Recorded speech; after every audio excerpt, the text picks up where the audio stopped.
सोलापूर लोकसभा मतदारसंघातून वंचित बहुजन आघाडीच्या वतीने राहुल गायकवाड यांनी उमेदवारी अर्ज दाखल केला होता।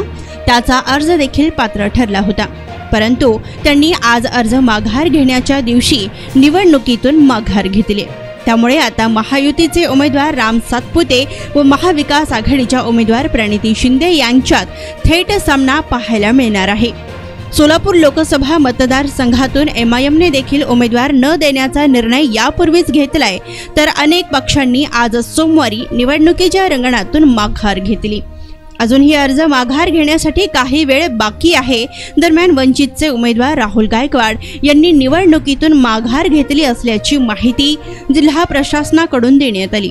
वंचित आणि महाविकास आघाडी व महायुती या तिन्ही उमेदवारांमध्ये तिरंगी फाईट होईल अशी शक्यता होती, परंतु त्यांनी माघार घेतल्याने निवडणुकीत नवीन ट्विस्ट आलाय।